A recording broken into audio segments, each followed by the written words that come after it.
As an educated meathead, I want to be doing everything I can to recover from each training session. Rapid reboot compression therapy is one of the tools in my tool belt that I not only use in just my office, but myself after every single leg session, and it really makes a difference. Use my promo code Dr. Marvin Says to save money on any of the compression systems. That is definitely Dr. Marv approved.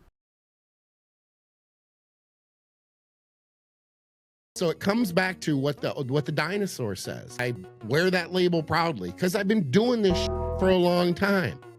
Research, anecdote, preference. It's supposed to be a three-legged stool, and everybody right now it is two, sometimes one.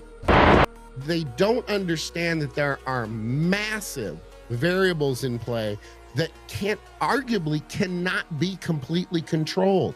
You change that internal external rotation, you completely change those numbers. Do front delts need to be trained directly, or do they get hit hard enough during heavy chest pressing? Is it easy to overtrain your front delts? We're told to train rear delts, but aren't they hit hard when doing heavy rows? If we're supposed to train front delts directly, should heavy overhead presses be the focus? We'll discuss this and a lot more on this episode of Between Two Dumbbells.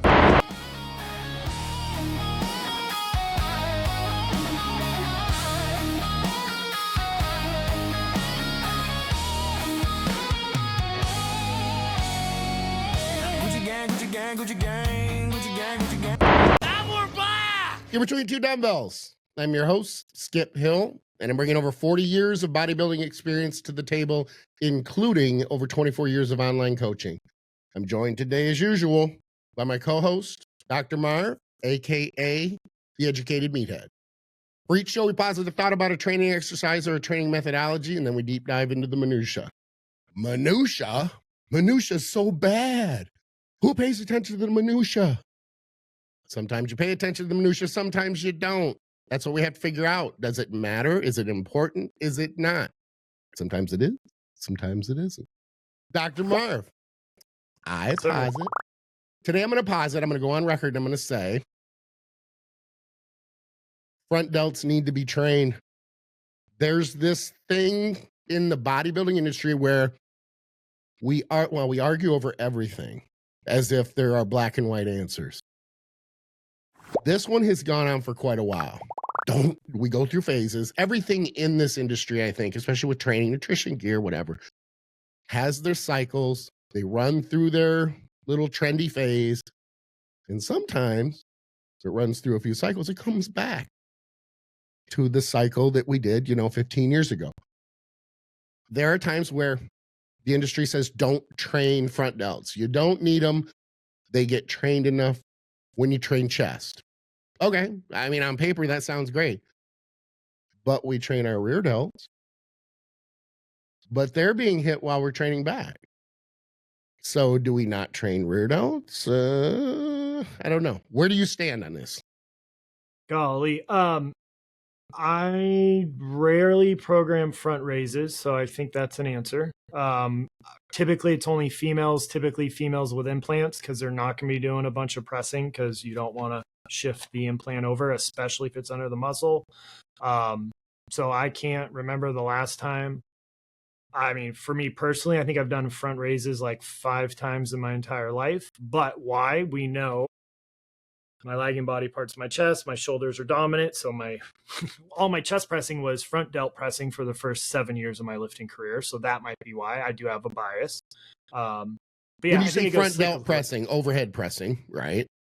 Well, yeah. So any chest pressing for the first 7-8 years of my lifting career was essentially front delts because I didn't know how to activate my chest. And then my physique was so unbalanced. So if you looked at my physique, you'd be like, yeah, even my flat, even though the research says that should be pecs, it was all front delt for me.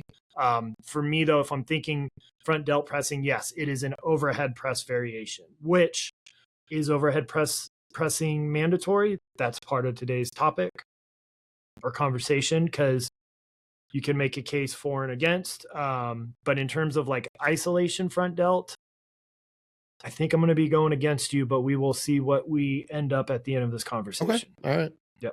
Good. Makes for a better discussion anyway, quite frankly. Correct. So we've got a good amount of research to break down. And talk about different pressing variations, interesting stuff about raises, blah, blah, blah. So But to make sure everybody's on the same page, your front delt, technical term is anterior delt, its job is to flex the shoulder, adduct. So if you're not sure what's adduct, what's abduct, so AD versus AB, adduct is you're adding to the midline. So if I'm bringing my arm to the center, that's adducting. And then yes, the front delt is a weak internal rotator of the shoulder. So strongest at flexion, second strongest at adduction, weakest at internal rotation. Making sure everybody's on the same page. So we've got a couple overhead press studies. One of them, finally done on competitive bodybuilders. I found 2 studies done on competitive bodybuilders. Yay. Yeah. So they had to compete in regional competitions for a minimum of 5 years to make sure, which I liked in both studies, it was the same researcher. They all were in the same category. So men's classic bodybuilding, the 80 kilogram or less class, assuming they were drug free based on the federation they pulled them from. Okay. So they're just assuming. So that's pretty cool. On screen, you will see the 4 different variations they did. So they did seated barbell, in front of the head, behind the head or the neck, and then machine. They kind of mimicked it, right? So hands more in front, hands more behind, mimicking behind the neck press.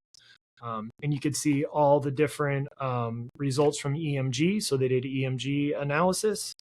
So harking back to episode number 1. I think it was, wasn't it?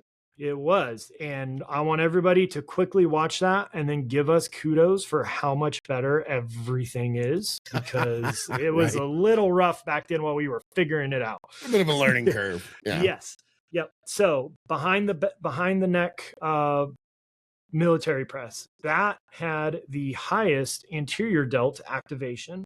Oh, and what was cool is they measured going up and going down, so positive and negative. Okay. The front barbell press had lower front delt activation than behind the neck, and that had more pec activation, which makes sense, right?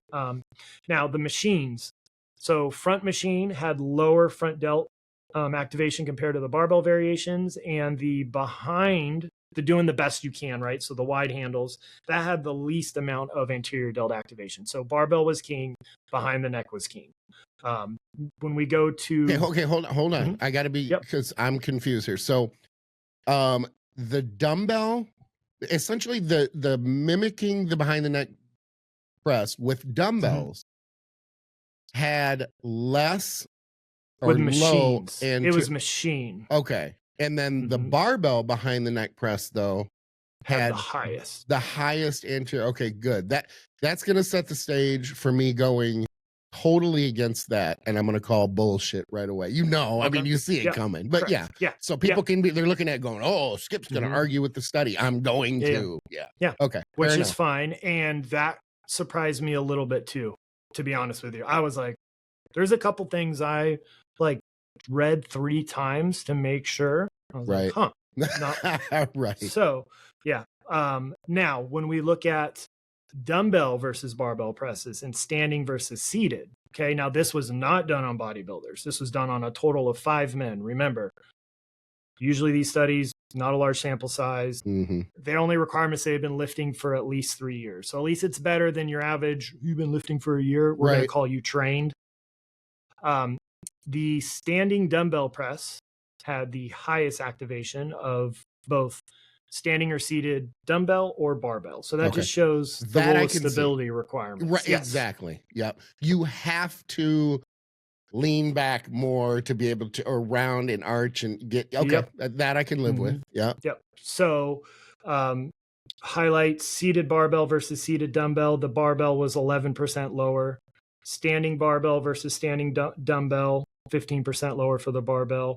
Seated barbell versus standing barbell was very similar, which was surprising to me. I would have expected there to be a little bit difference. And then seated dumbbell versus standing dumbbell, the seated was lower. So of course, standing dumbbell makes a lot of sense.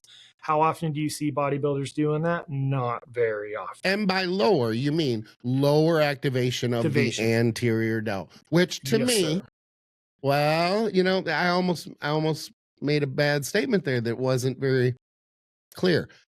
I assume when there's less anterior delt that there's automatically more side delt, but it could also be that it's less anterior delt more pec, especially as you lean back. Performance chiropractic and sports medicine in the Houston Bay Area, telemedicine and nutrition coaching all over Texas. And if you're not in Texas, don't worry.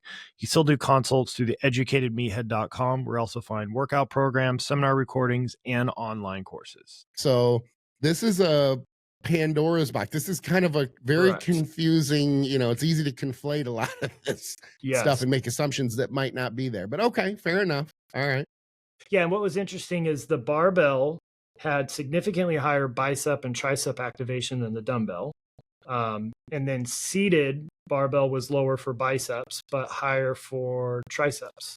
So just interesting how biceps and triceps would be recruited differently too. Okay, and with the barbell, I think on the surface, let me think out loud here for just a second. Yeah. I'm going to soliloquize, Mhm. talk to myself, not really soliloquize because I'm talking to everybody, but nonetheless. Yep.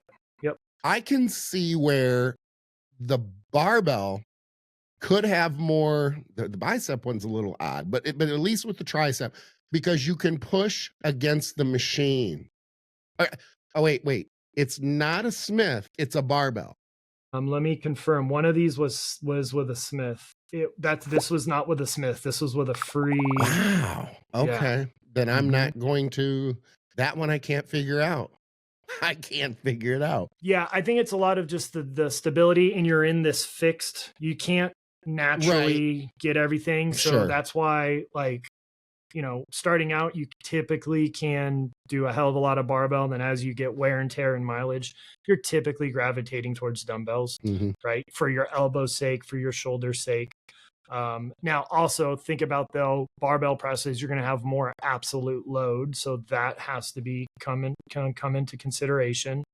The bicep is a huge stabilizer, as we've talked about.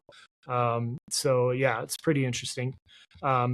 We got one more, and this actually, kudos to you, because this is something you said on one of our very first episodes. It might have been the first one, it might have been the second one, with range of motion, and do you go to full lockout or do you not? Oh, okay. So they called it a wider elbow range of motion. So basically, as you see on the screen right now, there's the figure of the different range of motion. So everybody started here. Then they had the first group was the partial range of motion, went to elbows only at 90 degrees. Okay. The second range of motion was their intermediate. The elbows went to about 135 degrees. And then the final and the full range of motion was 180 full lockout. Okay. I'm going to call that 130 degree 3/4. Yeah. Again, I'm representative of the viewers. Yep. I like things simplified, but yeah, fair enough. Okay. So the widest range of motion when you're getting full lockout was vastly superior for front delta activation. It was pretty significant. So, and that's interesting, right? Because what did a lot of people say? Oh, don't go to full lockout because you don't want to pause. If you go to full lockout, you're letting the muscles relax. For your front delt, full range of motion is vastly superior to partial. Now, if you have an injury, don't force it, right? I'm not going to full lockout, but you've been an advocate of full overhead pressing and locking out and holding that. And this is one of the few times, Skip, where you actually look like a smart guy because it lines up with what you're saying. So go buy a lottery ticket. That's only 50% though, because the other 50%, first we had the 50% that I'm right with the lockout. Or I'm not right. Yeah. This isn't right or wrong, but I am backed up by the study. However, the other 50%, they're going to call me wrong because I still say that it depends on whether we're talking about a front press, a military press, or behind the neck press. But I'm gonna die on this hill. You can call it hoisted by my own petard if you want to. If you're a Shakespearean, kind of guy, okay. But I'm gonna die on this hill. The behind the neck press or the dumbbells mimicking the behind the neck press, I'm still gonna say that it is more of a side delt move than an anterior delt move.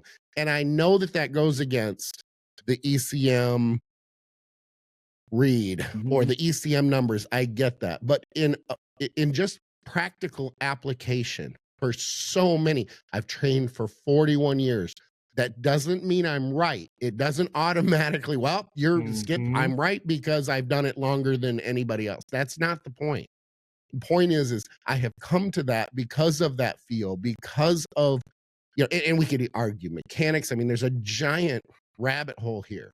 Am I performing them in a slightly different, like I have a variation or slightly different mechanics than the average person or the people who are not trained and have not trained for a very long time in the studies, or the people heading the studies? Do they even bother to instruct as far as mechanics or proper mechanics? Or do they just basically say, yeah, we've got you all hooked up now and everything? Yeah, just press it up. Press it up halfway. We're going to see what the numbers are, that type of thing. Well, this goes back to episode 2, where according to Surface EMG, you are correct. Behind the neck press, the middle delt was more active than the front. And that was done on competitive bodybuilders off the top of my head. And that backs me up because of mechanics. I want to think that a competitive bodybuilder has spent enough time training to get to the competitive level that they have better mechanics than a person who is just pulled into a study who doesn't compete. But that's correct. That's my argument. On that episode, we discussed the mobility demands and what you could do. Well, episode 1, episode 2, because I'm not doing behind the neck presses ever right now. Right. Well, by the way, stem cells, I'm doing stuff I haven't been able to do in 2 years, and I might actually do dumbbell presses for the first time in 5 years this week. Maybe behind the neck presses are... No, still not doing that. It might happen. It might happen. No, I'm not going to do all this and then force it and try and be like Skip. Yep. So, but if you want to know the mobility demands, it's a lot, right? I don't think most people can, but if you can get your mobility to do like strict behind the neck presses, that you're in such good shape for shoulder mobility, for training, for posing, for general life. So it's a good litmus test. How mobile are you, especially your upper body? And now, I'm 41 years of training, 55 years old. Yeah, I'll which say is this. Damn impressive. That's what I'm saying. If I can do that, if I can have the mobility through my shoulder to be able to do a behind the neck press properly, that's the important part. Properly. There are range of motion issues. Go back. I'm talking to the viewers here, not you, Marv, but go back and listen to that episode. Even though we kind of stumble through, the information that we provide in that episode is valuable. So check that out, come to your own conclusions. And if you want to, look, I'm not telling everybody to do them. What I'm saying is it's an underrated exercise and underrated for the side delt. But anyway, go ahead. I had to get that little rant in there. No. Yeah, totally fair. We're almost done with the front delt press study. So obviously then we've always talked about the angle of the bench, right? So everybody's pretty much the steeper, the more front delt, right? So no big surprise. Now, we're just going to go over 2 studies quickly. Now, one of them, I couldn't read the full study. It was only the abstract, but it found, no big surprise, incline barbell benching is most effective for the front delt compared to other stuff. And this was advanced lifters. Again, I couldn't say what it was, but they did decline, flat, and incline. So 0, 30, 45 degrees, blah, blah, blah. And yes, as the angle went up, front delt. So we know that. And then same with this other study right now. This was on the Smith machine. And I do want to note, they said they had the bar lined up to go to the nipples on all of the incline pressing, which I personally am not a fan of.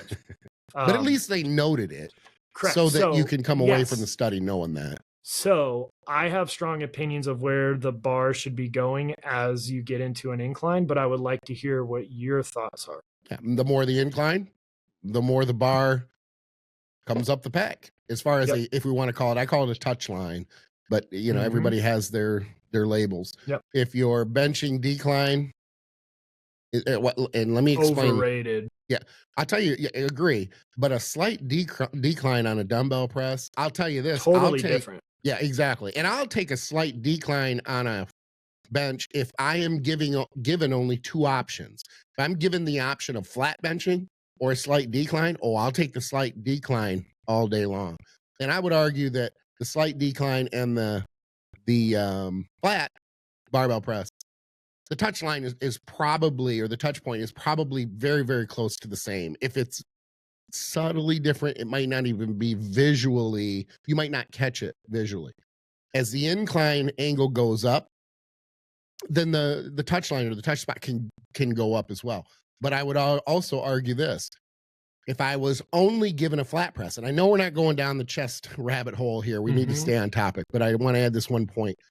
If I am only given a flat press, I have a garage gym with only a flat bench, and I want to hit incline, I'm going to change that touch spot to about halfway between the midline of the pec and the, I say collarbone, but the clavicle. I'm going to put it in there in the middle. And anybody who is listening to this, if you don't believe me, go light, try it out, and tell me if that doesn't hit up higher on your pec. Come back, or report go to us. full-blown guillotine. Sure. Now, exactly. when you're discussing slight decline, I'm assuming, to make sure we're on the same page, you're just picking up the foot of the bench and putting a weight plate underneath it, so it's that little bit? It's slightly more, not even I more. would say two plates, not much, Two plates? but two plates. Okay. It's kind of, here's what I use most of the time, and it's a cardio step up.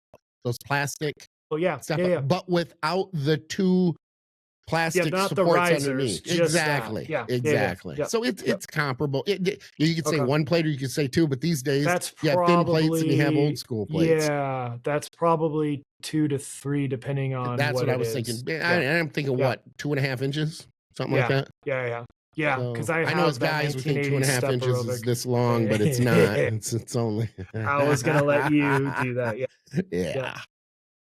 So this one, front delt. So 0 degrees to 28 degrees, significantly more front delt at 28 degrees. From 28 to 44, significantly more front delt. 44 to 56, significantly more front delt.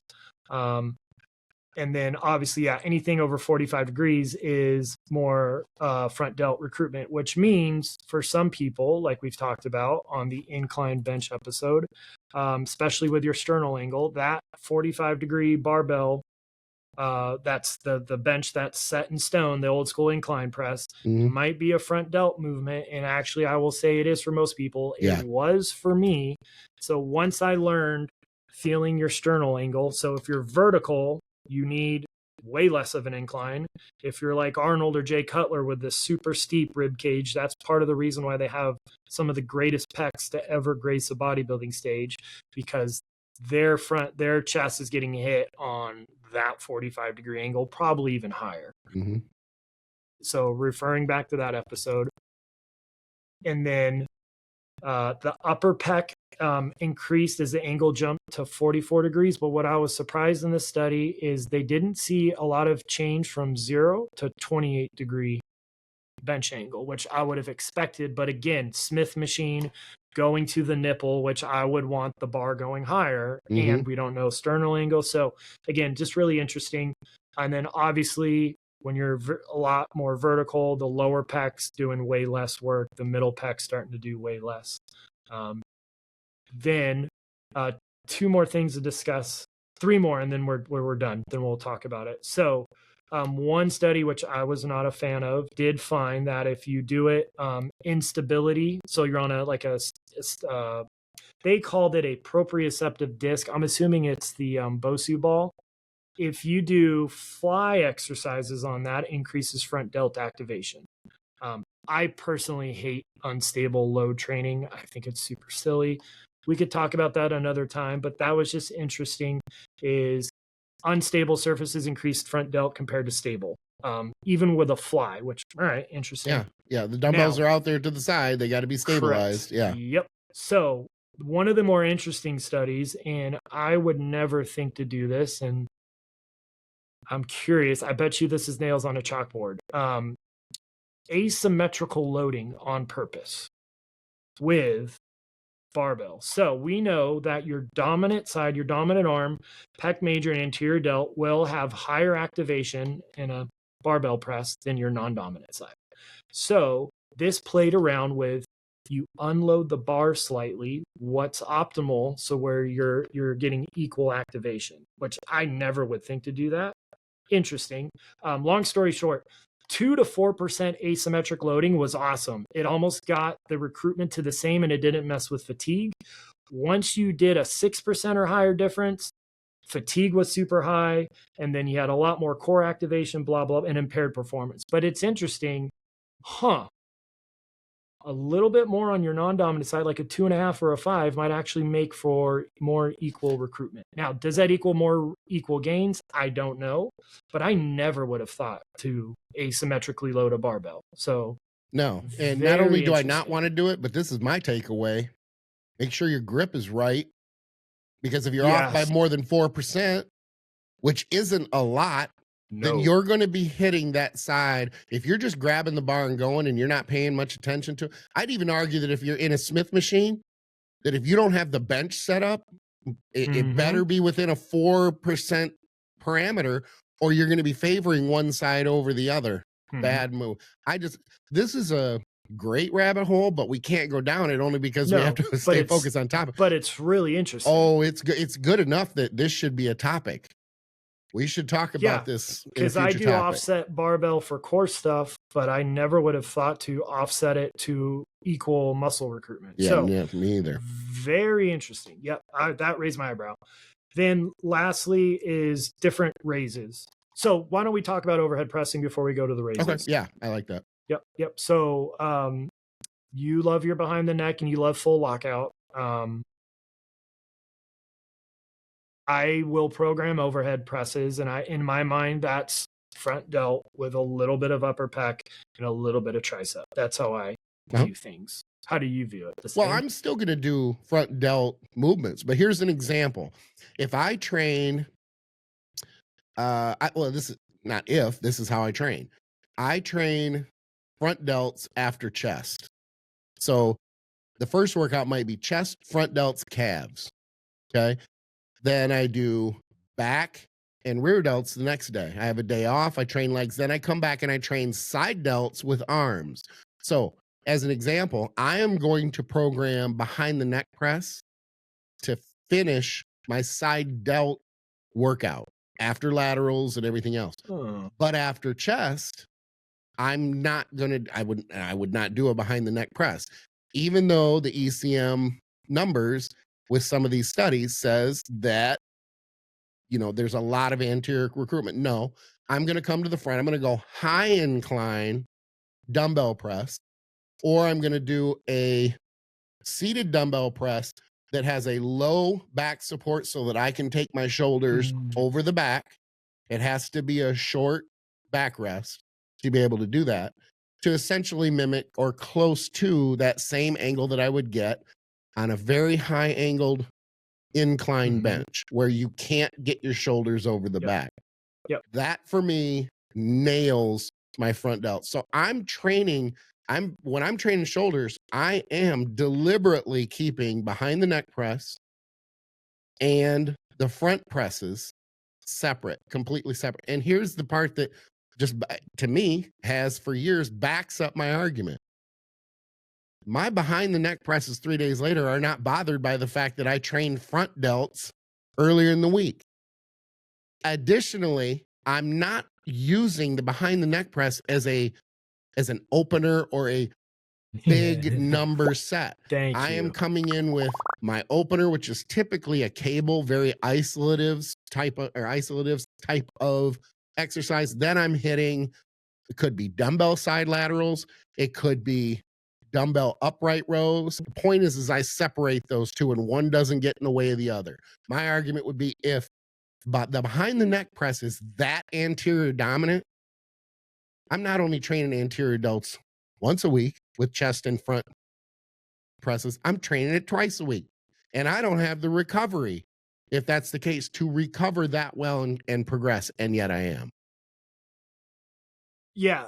One thing that we talked about in the episode is to help with shoulder mechanics, especially if you're restricted. If you're doing a machine press, stick a foam roller between your butt and the seat. So it's as if you're leaning back from that overhead. But are you ever doing front raises direct, like isolatory front raises? Only when the camera's on. It's a very flattering movement for me. And I'll tell you the main reason why I don't do them. There's two. The main reason is when I was a teenager, 142 years ago, I was a catcher and I have a torn labrum that if I do front raises, that over time, the first couple times I do them, the first couple workouts, over the course of a couple weeks, no problem. But it becomes cumulative where it starts to bother that side with the torn labrum. It's not a movement that I enjoy very much. Let's put it that way. So and the other part is I don't, even though it's a front delt movement, I still think there's a lot of side delt involvement on the front portion of the side delt. And I want to be clear on that for the viewers. There is the front delt, there is the side delt, there's the rear delt, but there is also the front portion of the side delt, there's the middle portion of the side delt, and there's the rear portion of the side delt. And if you're not, and especially when it comes to side delt training, if you're not covering that full area of the side delt, I think you're leaving money on the chips on the table, whatever the metaphor is you want to use or the analogy. Yeah, that's why some people who try to be really smart say there's 9 divisions of the deltoid and blah, blah, blah. But like we've talked about in that episode, do different angles, do all that stuff. Yeah. One thing before we go to the research on raises is remember your upper pec. So these fibers where most people could use more, that deals with active insufficiency, meaning as you're doing incline, you're going to get it to where it's so short, the front delt has to take over. So keep that in mind, right? That's why the front delt takes over presses, because this upper pec's getting so short because you're shortening it from both sides. It can't generate a lot of tension, so the front delt kicks over. Okay, now couple raise studies. So I've always been big on you should do your lateral raises and scaption plane for the majority of your work. Yes, I'm really big on that. Part of it is what I do for a living, because most people are coming to me when their shoulders are irritated. They can't do lateral raises with their arm directly out to the side or doing behind the back versions. So scaption plane, it varies, right? Anywhere from 10. One study said 45 degrees, which I was like, it's a little wide forward, but you want to get it to where your upper arm is parallel with your shoulder blade. And that allows the rotator cuff to optimally stabilize the shoulder joint, which then allows for better recruitment. Because what is my mantra? High stability allows for output potential. By output, I mean effort or intensity. And then high output equals gains with a Z. So the more stable we can make something, the better it is. Now, with this study they did, and this was kind of geared towards rehab, but it's pretty interesting of, when you're rehabbing from chronic shoulder dislocations, we know the front delt is weak and we got to stabilize some other things. So they did different raise patterns. So they did the arm and scaption, which is on the screen right now. And then they did 2 other like rehab based movements that you wouldn't do like for bodybuilding per se, but they did that and they measured something that is called a maximal voluntary isometric contraction. And that's how we standardized EMGs. So I prefer when studies do that because you're putting it through formulas and you're standardizing everything, because you get normalization and it's pretty cool. The scaption, and their scaption definition was a lot farther forward than me, had very, very high front delt activation, like 90%. Which is pretty damn high, which technically is more than an overhead press. So we will come back to that in a sec. But it was pretty interesting where that outperforms all the stuff you're taught in rehab. So just keep that in mind. Yeah. Yep. Now, as I said before, there are no studies that directly compare front raises to overhead presses, which shocked me. I would have thought for sure, but whatever. Maybe it's out there. But I've been looking, I didn't see anything. And what I just said, the front raise produces more MVIC compared to overhead pressing, but I'm still going to choose overhead pressing every single day and twice on Sundays for front delt growth compared to front raises. What was interesting is if you externally rotate your shoulder in a front raise, that increases anterior delt activation. Same with lateral raises. Externally rotating. Now, that might seem counterintuitive because didn't I say the front delt internally rotates? So wouldn't we want internal rotation to get it fully shortened? Which makes sense on paper, right? But what that does is by externally rotating, it's actually improving the line of pull, especially in this range of motion, sagittal plane, right, which is flexion, extension. If you ever forget how to figure out what planes, because now people in meathead biomechanics, bodybuilding anatomy are now going, this is frontal, this is sagittal, this is transverse plane. Again, to each their own. They're just using big words to make them seem super smart in my mind, like simplify it. But sagittal is flexion extension. You look at that from the side. So S and S. You look at sagittal from the side. Frontal is AB, AB, adduction. You look at that from the front, right? You look at the side-to-side motion from the front, F for frontal. Transverse is rotation. And how would you look at rotation? From the top down, so T and T. Okay. So S and S is side, sagittal side. Frontal is front. Transverse is top down. So that improves that. Now, in one other study, now this was with Asymmetric, so take it with a grain of salt. But yes, they did find externally rotating on an isometric increased front delt activation compared to internal. And as I said in this other study, when they did different versions of lateral raises, you got significantly more front delt, even on a lateral raise, if you externally rotate the shoulder. So let me just throw this in here. And this fits with my argument or my position, if you will, on behind the neck presses. I think then you would agree, if you're doing a behind the neck press, I like where you're going. Okay. And I have less external rotation, I'm going to get more side delt, more internal rotation on a behind the neck press. And if we're using a fixed, like a Smith machine, you can change that.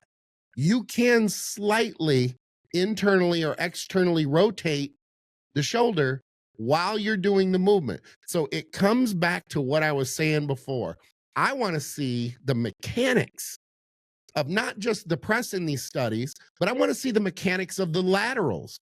Because if there is any difference in external or internal rotation, those ECM reads are going to be different. That's what I don't like about the studies. There are so many variables. I'm cool with the fact that the reason we're doing the studies is to try to gain more information. I totally am on board with that.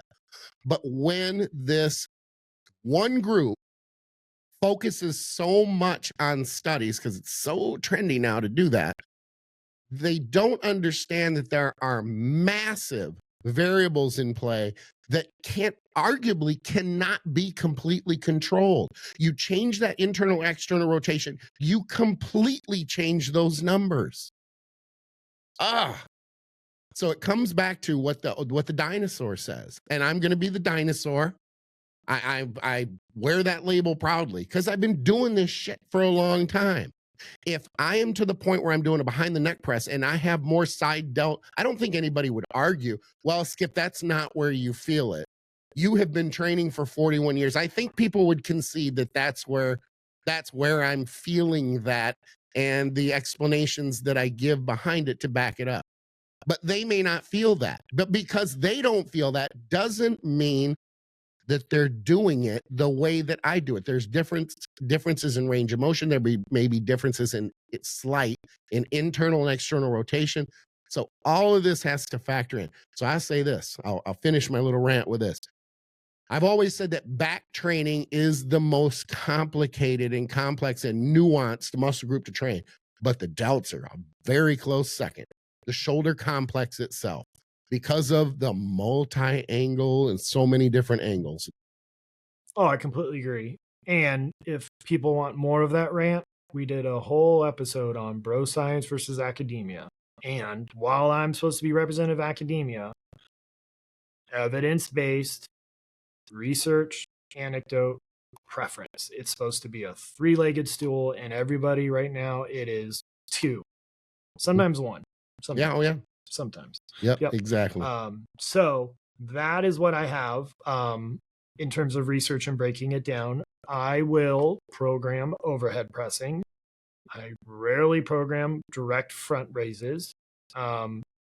Obviously, I'm doing a lot of scaption plays for shoulders personally because of my injury history. I think that's the starting position for lateral raises. You can play around a little bit more external rotation if you would like, but external rotation will reduce middle delt activation slightly. So if you want maximal middle delt on a lateral raise, you're still pouring the pitchers out, old school bodybuilding. Now, if you have impingement issues, not the ideal way to train, but to each their own. And I'm with you. When I was younger, so I'm stronger when I can overhead press. I'm a stronger vertical presser than I am a horizontal presser. Again, Okay. my body. So I used to love doing super heavy overhead presses early in the workout. Like I would do a lateral raise variation and then straight to overhead. If I'm programming overhead, I am now with you. That is towards the end. And typically I've been gravitating towards machines for myself and most programs I write and stuff like that. But if you have the mobility, skips, hold, behind the neck thing, there's a lot to like about it. Full stop. Okay, so let's finish this segment with this. What is the argument then with people who are in the camp of don't train front delts directly? Because you are getting a ton of activation with your pressing patterns. And you shouldn't if your mechanics are correct. You'll still get it, but it shouldn't be dominant. It shouldn't be this is my opinion. I won't say that it should or it shouldn't be.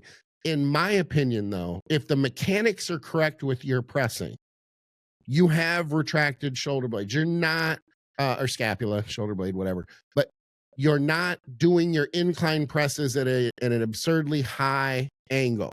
You've got the mechanics down and you already haven't gotten to the point where your anterior delts are so dominant that they're taking over. I would argue that there should still be reason to directly train your front delt. Maybe not a lot, maybe not to the point of treating your front delts, from a volume and intensity standpoint as chest or back or tries, but there still should be enough work needed to be able to actually grow for hypertrophy and in the visual, the aesthetics of it, to be able to. And I've gone through phases where I haven't done that. And then I come back to it and then I see, oh man, okay, I need to be training my front delts. Not a lot, because if you do overtrain them, and it's not hard to do, if you do overtrain the front delts, you can bet that it's going to get in the way of not only the progression for your shoulders and your front delt, but also for your chest movements too, because it's still, even when the mechanics are right, the front delt does play a significant role in those pressing, but the mechanics should limit that. The correct mechanics for chest pressing should limit the anterior delt involvement as quite significantly, I think. Yeah, and I view an incline press as a front delt press for most people. Right, like the 45-degree bench angle in my mind, that's front delt. Right, but if you were second. giving me advice or instruction on how to, grow my upper pec, I don't think you would program anything anywhere near a 45-degree angle. I think what you're saying is you accept that most people with their training, with it not being correct and optimal, are getting that. And you got to look at sternal angle. That's sure. That's the big thing. That's the biggest thing that made the world of difference. Is I quit doing the 45-degree because that's what you do, right? That's what everybody did. What does everybody with a great chest say? Incline barbell. That's the bee's knees. That's how I grew my chest. Man, if you've got narrow shoulders like Skip, you've got a flat sternal angle like me, that's what you're hitting. Do you often see females are a little bit different because females typically aren't doing a ton of pressing. But I don't see male bodybuilders lacking front delt size often. Maybe I'm wrong. Do you? Well, I don't know that they're lacking in front delt, but then the argument would be if I do see someone who's lacking, maybe they're not training front delts directly.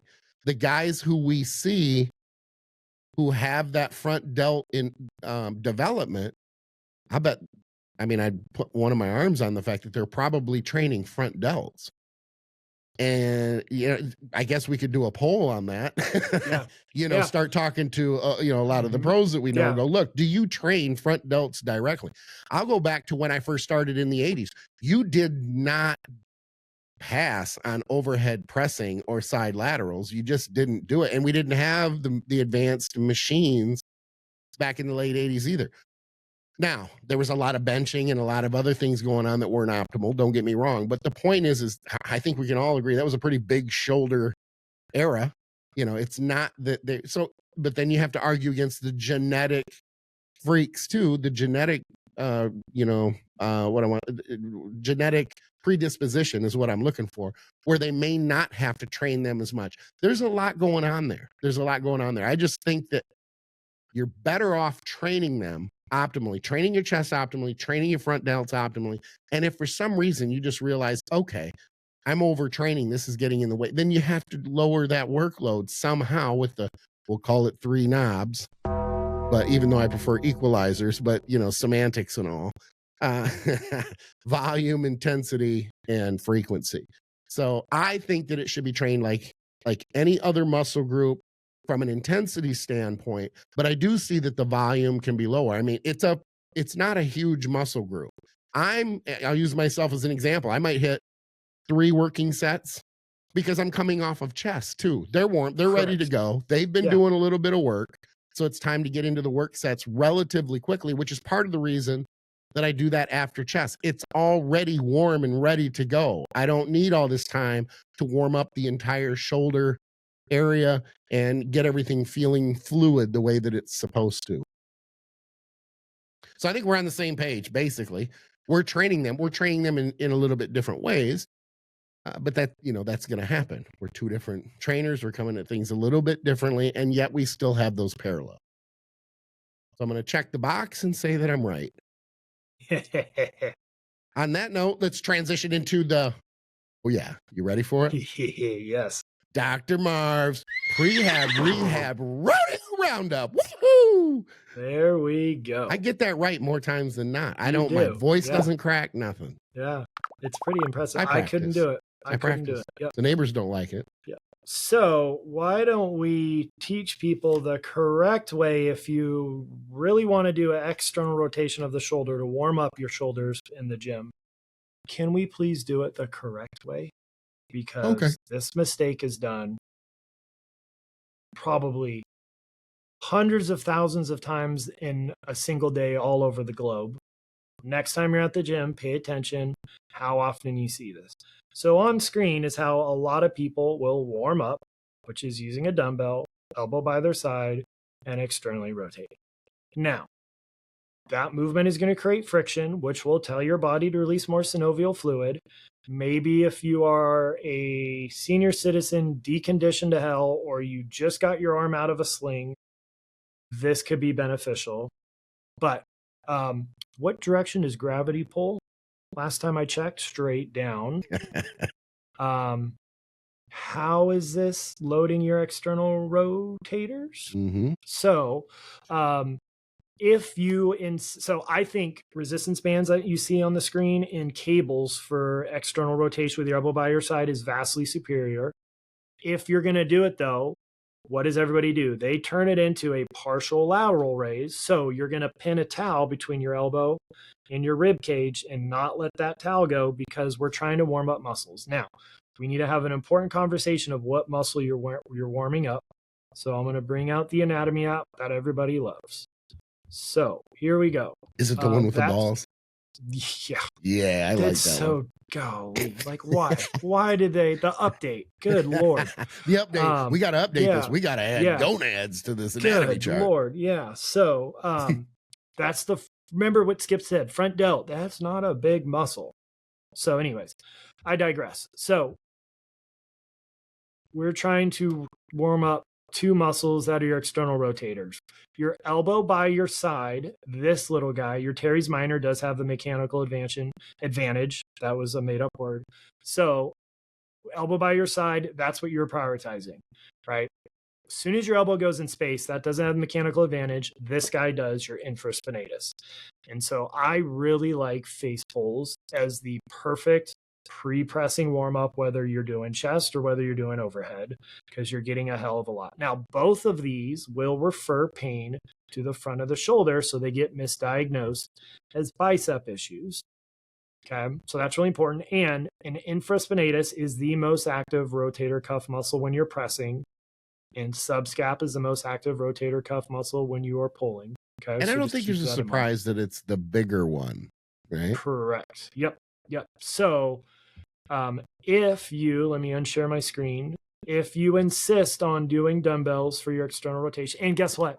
Again, if you aren't coming back from an injury, I don't think the ROI is worth it, other than you're getting friction, you're getting blood flow, but like, it's, what the hell is a red TheraBand with your elbow by your side going to do to warm up your shoulder if you're going to bench 405? Like, Right. come on.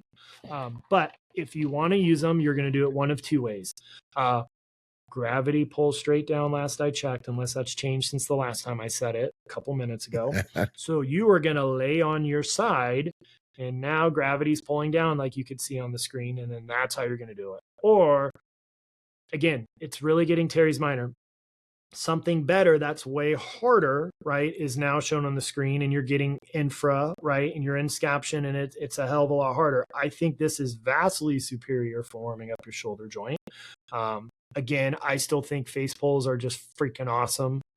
So I'm going to rely on a face pull more for my, external rotation warm up, but to each their own. But please stop grabbing dumbbells, putting your elbows by your side, and rotating out. You look as silly as I think you do. Right. And I think it's so much better. But if you are going to do that movement, use a cable, use a resistance band. Or if you're a garage gym trainer and you don't have resistance bands, lie on your side or do that other motion. Now, the other motion, the harder motion, when your hands on your knee, there's a lot of posterior capsule stretch, so you've got to be careful. This is a light movement. This is not a max load movement. So you are going to get a lot more pinching because the capsule has to fold over and blah, blah, blah. So be cautious. This is not a max load movement, but that is the proper way to warm up your external rotators. Please don't be silly. Mic drop, I'm done. The only thing I'm going to add is I think that there doesn't need to be what do we say? Oh, I don't want to, I don't know where the button is because I never use the laugh button. Yeah. I'm going to try it anyway. Big load. Yeah, there you go. Okay. Anyway, Yep. There shouldn't be a max load on when you're warming up. You're warming up. And not only is it not a major muscle group, it's your rotators. They're just not very big. And they're not, and I would argue this. I know I did this. I would do a couple of those with a pulley cable. Mm-hmm. And I found out very, very quickly that I do need to start very light or it just hurts.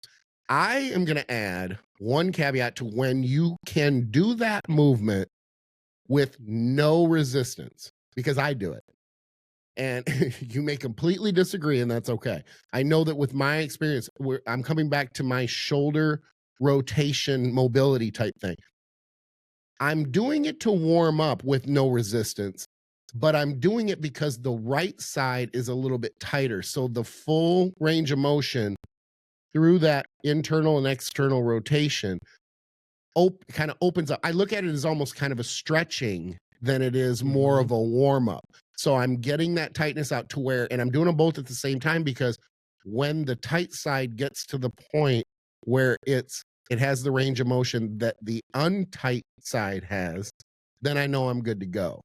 So in a situation like that, it can be beneficial, but I still stand by, and you make some good points. Even if you're lying down on a bench, at least there's a little bit of resistance there versus, like you say, fighting gravity. But I'm going to say this too. I don't think the person demonstrating that exercise, I think they're doing it as a back movement.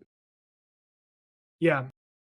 That's guess, what yeah. So we're using it to demonstrate, the rotator cuff, idea or concept, but I don't think that's what it's being used at. And this is another, you're not saying this, I am.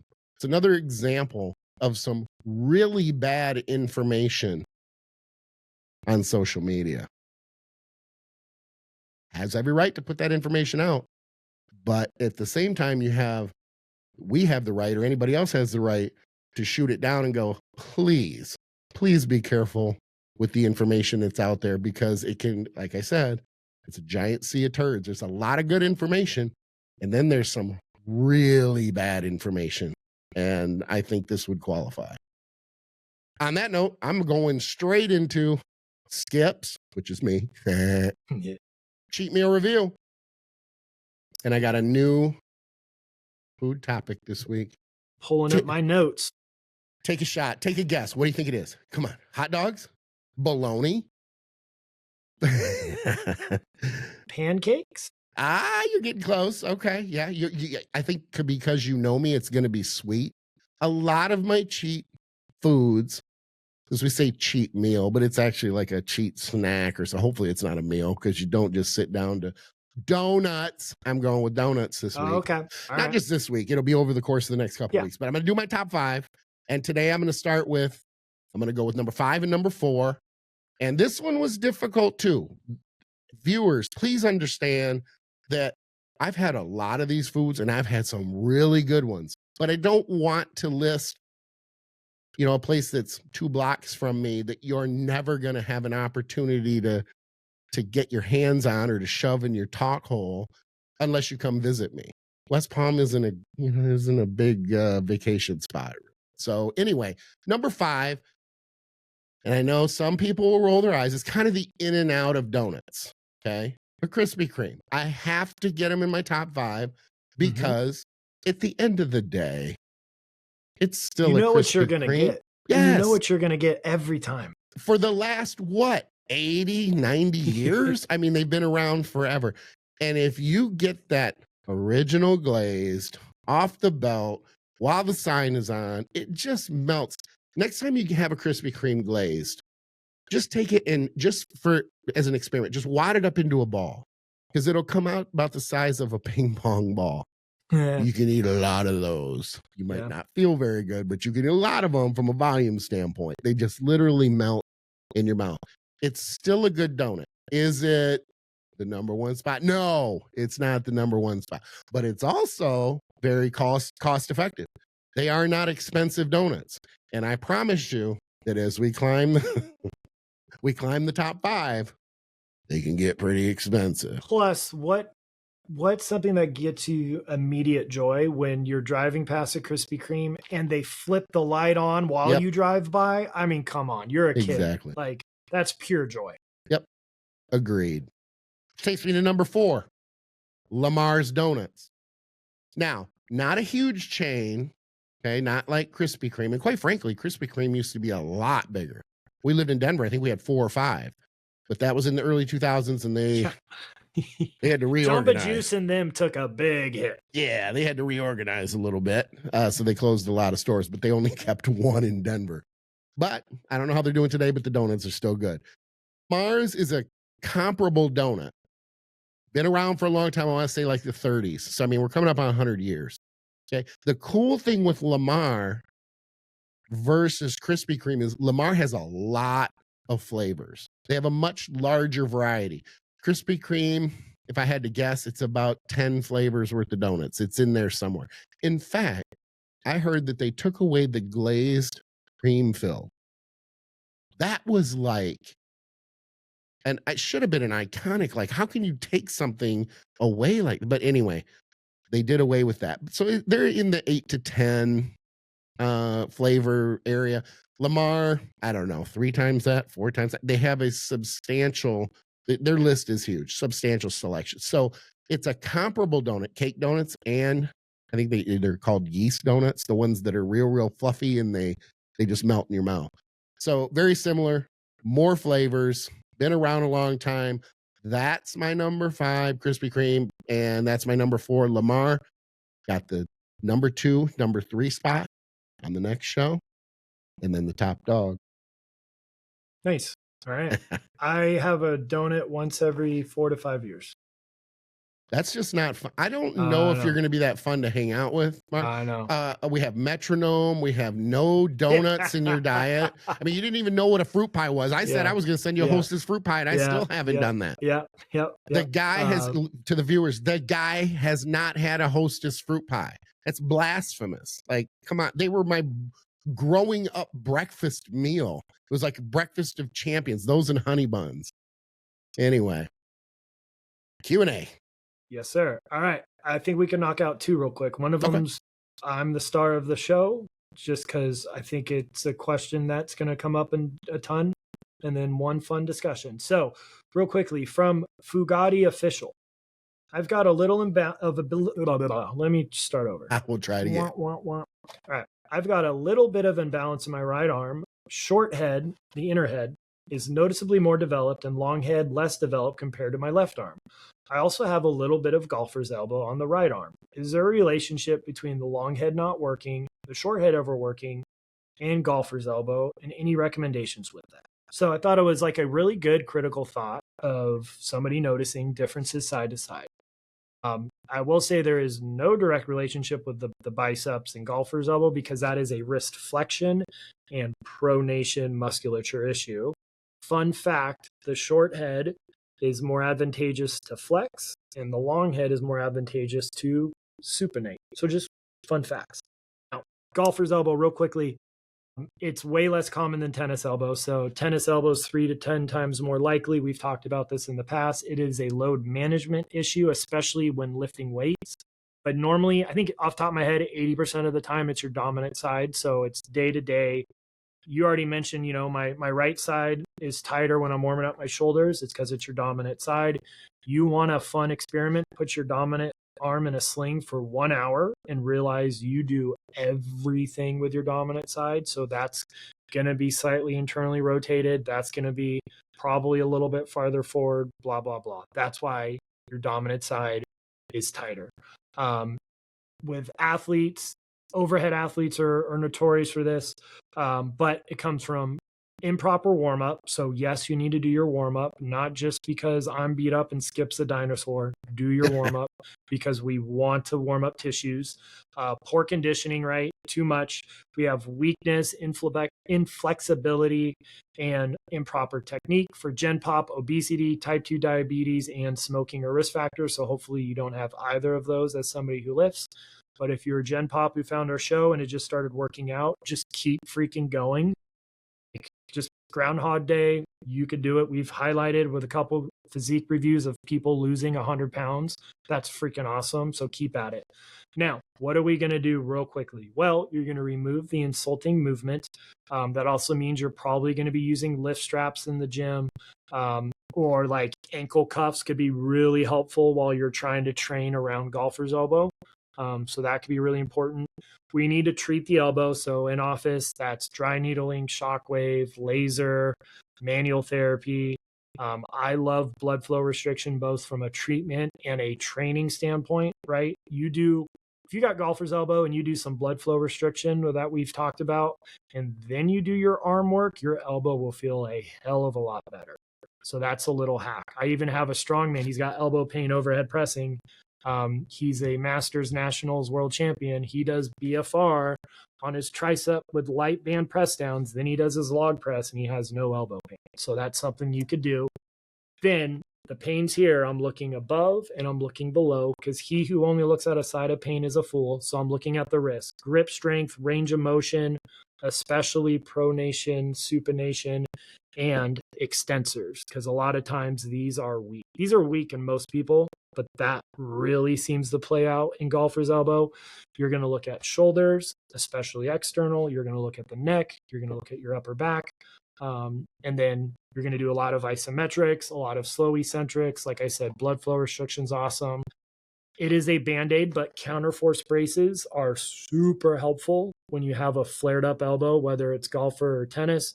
On my Amazon list, there is the counterforce brace I recommend that has a little dial so you could tweak the tension of the compression. A patient came in and he was wearing it. I was like, I've never seen a brace like that. So that is in my Amazon list. If you're somebody dealing with that, you don't put it right at the tip. You put it a little bit below, right? Okay. So that could be super helpful. And yeah, biceps is not directly tied to it, but that's how I treat it. That's what I look at. Hopefully that's helpful. Fair enough. Yep. Fun conversation to wrap this up from Roan Ranger, who always has great questions. Is there a point in time where not trying to beat the logbook is appropriate? Yeah, all the time. We have two different camps. This could be a topic, quite frankly. Yep. But yeah, in a nutshell, I think the viewers, if you have spent any time watching the show, know that I'm not a logbook guy and Dr. Marv is. This isn't right or wrong. It's not good or bad. It's just a different approach. My brain goes to intensity. And I don't feel that as an arbitrary number, 315 to failure is any different than 325 to failure. Failure is failure, and that's how the muscle sees it. Now, if I have to choose between the two, I might go 325, but it depends on feel. It depends on the fluidity. It depends on what the mechanics are, all that good stuff. So I think at the end of the day, now that does not mean that beating the logbook does not or is not beneficial, because I'm not saying that at all. There were many years of DC training where I did focus on the logbook, focused on great mechanics, and I progressed very, very well. So my opinion is it's just two different methods. It's not necessarily one that is better than the other. Yeah. I'm a logbook guy with the caveat you are still staying on the target muscle. The asterisk with logbooking with me is, are you still working the muscle? So perfect example, when I used to be able to do dumbbell presses, fingers crossed, I'm really hopeful. If I did 100 to 110 pound dumbbells, so I'm not crazy strong with pressing, I could still feel my chest. As soon as I hit the 120, 125s, nope, no mind to muscle connection. So logbooking is still in the target muscle. So the logbook, I still have to feel it. Now, if you want just general recommendations for me, the first 5 years, logbook, period, end of story. Yep. 5 to 10, are you progressing? 10 plus, what's working, right? Because then you could take a look. But the first 5 years, logbook, logbook, logbook, logbook, logbook, logbook. 5 to 10, start looking. 10 plus, in my mind, you've earned the right to take a look at your physique, take a look at your training. What do your joints feel like, right? Because it's still mechanics are number one, right? Skip has his 3 levers. My order of importance: mechanics or execution, effort, load is last, right? So again, I think it's where you're at. What's your injury history though? Like, I was beat to shit before I started lifting. I already had 8 surgeries before I touched the gym. Yes, I fell in love with logbooking, but like, not for all my body parts. So just keep it in mind. But I do think that could be a lot bigger conversation, but I thought that would be a fun. And listeners and watchers, what do you do? Are you a logbooker? How long you've been training? When did you stop logbooking? I would like to hear from you. On that note, I think we got to get to getting. Skip and Dr. Marv splitting. If you enjoyed the show, be sure to like, subscribe, share, and ring the bell. If you didn't like the show, pretend you did. Like, subscribe, share, and ring the bell anyway. And hit the hype button. Very important. Push it off sound a little something like this.